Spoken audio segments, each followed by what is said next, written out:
हाय दोस्तों, वीडियो में आपका स्वागत है। आप जानते हैं कि बिहार में बहार है, नीतीश कुमार है। बिहार कर्मचारी चयन आयोग की तरफ से जो है कि सचिवालय वैकेंसी आ चुकी है। बिहार सीजीएल जो है कि आ चुकी है। उसमें कुल पदों की संख्या 1400 कुछ है। लेकिन मैं ये बताने जा रहा हूँ कि आपको बहुत दिनों के बाद इंतज़ार करने के बाद जो है कि यह बहाली आपको देखने को मिली है। इस बहाली में पहले भी आप देखे होंगे कि ऑनलाइन जो है कि फॉर्म भराया, उसके बाद में एग्ज़ाम हुआ और बहुत सारे जो है कि यहाँ पे विद्रोह भी हुआ एग्ज़ाम होने के बाद में भी। लेकिन सरकार जो है कि डटी रही और उनकी बहाली जो है कि पूर्ण हो गई।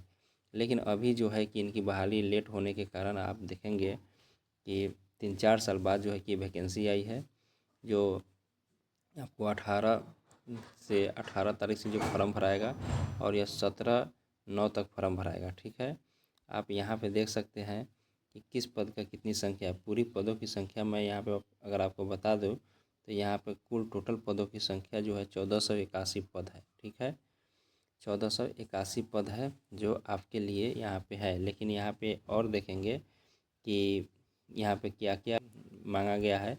आपका सहायक प्रशाखा पदाधिकारी का है, जो लेवल 7 का जो है कि वेतन यहाँ पे होगा। योजना सहायक होगा, वेतन 7 का है सभी। उसके बाद में डाटा एंट्री ऑपरेटर है कि पदों की संख्या कितनी है, किसमें कितनी है। तो 35% आरक्षण के तहत महिलाओं के आरक्षण दिया गया है। उसके तहत आप देखेंगे यहाँ पे सभी को बांटा गया है। तो आप देख सकते हैं कि सहायक प्रशाखा पदाधिकारी का जो है यहाँ पे जो है कि ई वार में जनरल का 572 सीट है और महिला का 200 सीट है। ठीक है, समझे। उसके बाद में जो है कि 102 है अनुसूचित जाति का, अनुसूचित जनजाति का 17 है, अत्यंत पिछड़ा वर्ग 101 है और महिला 35 है। पिछड़ा वर्ग का जो है 154 है। तो ऐसे जो है कि यहाँ पे महिला का जो है कि 54 है। पिछड़ा वर्ग की महिला जो है कि 12 उनकी सीटों की संख्या है। तो ऐसे करके जो है कि सभी विभागों में या सभी जो है कि पदों में जो है कि आरक्षण उनको देखने को मिला है। उसके बाद में आप देखेंगे कि यहाँ पे पुरुषों का जो है कि जनरल में पूरी सीटों की संख्या 825 हो जाती है। उसके बाद अनुसूचित जाति का 143 हो जाती है और 19 हो जाती है अनुसूचित जनजाति का। उसके बाद में अत्यंत पिछड़ा वर्ग का 146 हो जाती है पुरुष का और 183 हो जाता है पुरुष का पिछड़ा वर्ग में। वहीं हम बात करते हैं महिलाओं की, तो महिलाओं की जनरल में सीटों की संख्या 289, 50 जो है अनुसूचित जाति का है, अनुसूचित जनजाति का 6 है, अत्यंत पिछड़ा वर्ग 50 है और जो है कि पिछड़ा वर्ग 63 है। ऐसे करके जो है कि उनको 510 सीटें दिया गया है। कितना सीटें? 510 सीटें महिलाओं के लिए है और 1481 सीटें जो है वह पुरुषों के लिए है। यानी सीटों की संख्या टोटल अगर देखा जाए तो यहाँ पे हो जाती है 1990 के करीब में। ठीक है, पुरुष और जेंट्स मिलाकर। तो यहाँ पुरुष और लेडीज़ को मिलाकर इतना सीट हो जा रही है।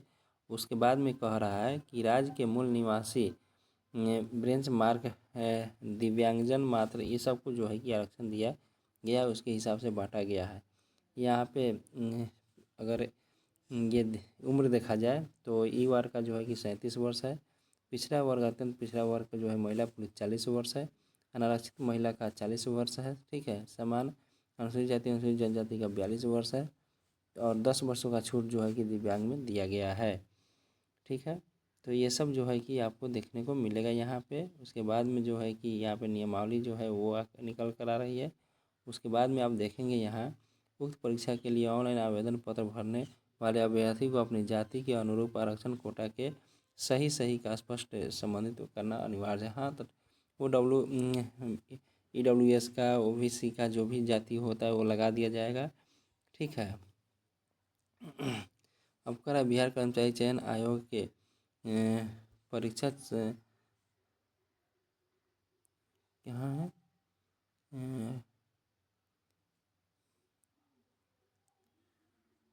परीक्षा के एक से मतलब 40,000 से अधिक आवेदन पत्र होने पर प्रारंभिक परीक्षा आयोजन किए जाएंगे। तो इसमें 40,000 नहीं, इसमें जो है कि 4 से 5 लाख जो है कि फॉर्म अप्लाई होने वाला है। ठीक है, तो ये तो एक हटा रहती है कम की, अगर इतना होगा तो उसमें ये किया जाएगा। ठीक है, उसके बाद में आप देखेंगे कि सिलेबस क्या है। तो समान अध्ययन से आप जानते हैं कि सभी दृष्टिकोण से पूछे जाते हैं। उसके बाद भारत और उनके पड़ोसी देश से पूछे जाएंगे। उसके बाद में समान विज्ञान गणित होंगे, मानसिक क्षमता होगी, जांच परीक्षा। उसके बाद में मुख्य परीक्षा के लिए 2 पत्र होंगे, इसमें हिंदी होंगे। 30 अंक का होगा, इसमें 9 अंक लाना अनिवार्य होगा। उसके बाद में समान अध्ययन का रहेगा, समान विज्ञान गणित रहेगा, मानसिक क्षमता जांच परीक्षा रहेगा। तो यहाँ पे जो है कि अगर देखा जाए तो उनकी न्यूनतम जो है कि प्रतिशत अंक कितना लाना है, इतना लाना है, और अधिक से अधिक आप कितना ला सकते हैं, इसमें सभी है। आपको पैसा जो है आपको 540 रुपया यूआर को लगने जा रहा है। अनुसूचित जाति अनुसूचित जनजाति का जो 135 रुपया लगेगा, दिव्यांगजन को 135 रुपया लगेगा। उसके बाद में बिहार से बाहर जो भी अभ्यर्थी उसको 540 रुपया लगेगा। ठीक है। ऑनलाइन रजिस्ट्रेशन करने के पश्चात पैसा शुल्क ऑनलाइन इसमें पेमेंट गेटवे के माध्यम से दिनांक इतना तक से इतना में जमा किया जा सकता है।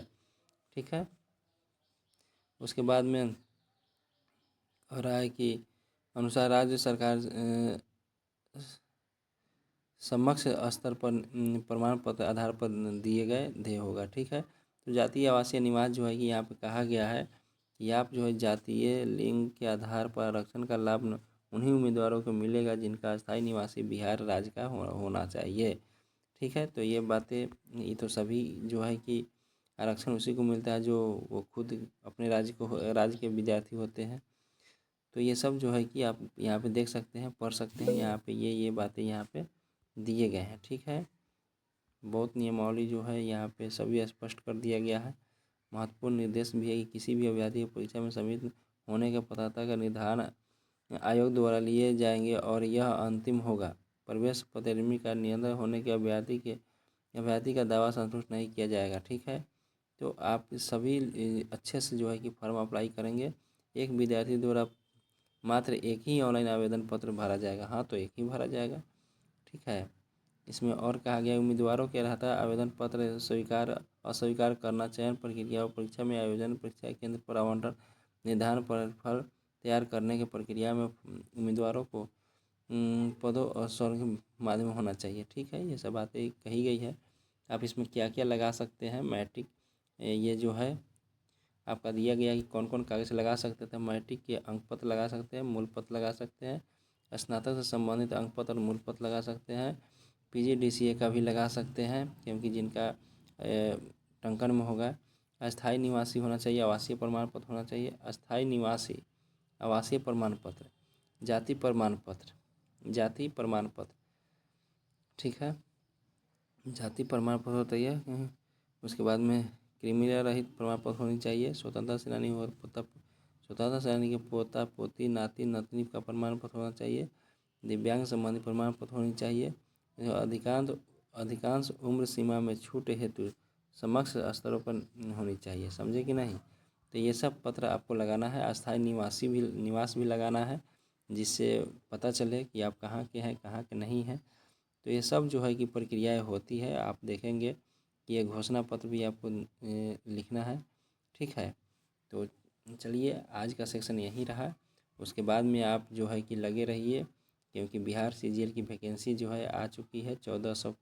1990 पद है, लेकिन उसमें महिलाओं की भी है। तो पुरुषों के लिए जो है कि 1481 पद यहाँ पे है और महिला के लिए 510 पद है।